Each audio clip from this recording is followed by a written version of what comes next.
প্রতিষ্ঠিত হওয়ার পর থেকে শিক্ষা মন্ত্রণালয়ের আইন ও বিধি মেনে পরিচালিত হয়ে আসছে ইকামাতে-তিন মডেল কামিল মাদ্রাসা।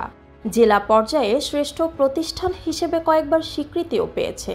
কিন্তু সরকারি নির্দেশনার প্রতি শ্রদ্ধাশীল না থাকায় এবং সংসদ সদস্যের আদেশ না মানায় 2 বছর ধরে বেতন ভাতা থেকে বঞ্চিত এ মাদ্রাসার 28 জন শিক্ষক কর্মচারী।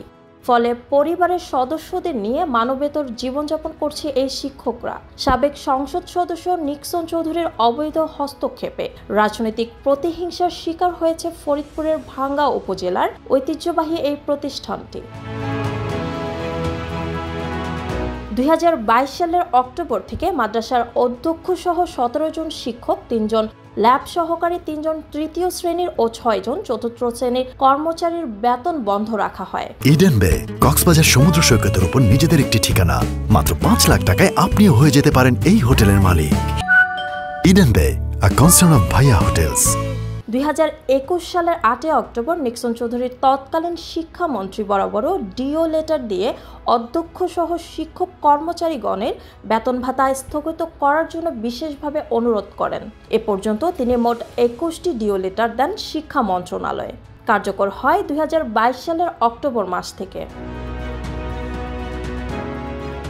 ডিও লেটারে তিনি উল্লেখ করেন, তার নির্বাচনী এলাকা ফরিদপুর 4-এর ভাঙ্গা উপজেলার ইকামাতে-তিন মডেল কামিল মাদ্রাসাটি বিএনপি সরকারের আমলে প্রতিষ্ঠিত হয়। মাদ্রাসার শিক্ষক কর্মচারীরা সরকারি নির্দেশনার প্রতি শ্রদ্ধাশীল না। বারবার চেষ্টা করা সত্ত্বেও বিষয়টির প্রতি মাদ্রাসার অধ্যক্ষ ও কিছু সংখ্যক শিক্ষক কর্মচারী কর্ণপাত না করায় ও তার আদেশের অবজ্ঞা করায় তিনি দারুণভাবে মর্মাহত হয়েছেন। তাই অধ্যক্ষ সহ শিক্ষক কর্মচারীদের বেতন ভাতা স্থগিত করার জন্য বিশেষভাবে অনুরোধ করা হয়। আওয়ামী সরকার পতনের পর মাদ্রাসার পক্ষ থেকে 1 সেপ্টেম্বর পুনরায় বেতন ভাতা চালুর জন্য অন্তর্বর্তীকালীন সরকারের শিক্ষা উপদেষ্টা বরাবর লিখিত আবেদন করেন অধ্যক্ষ আবু ইউসুফ মৃধা। তিনি নিক্সনের পদক্ষেপকে অবৈধ দাবি করে তা বাতিল করার অনুরোধ জানান।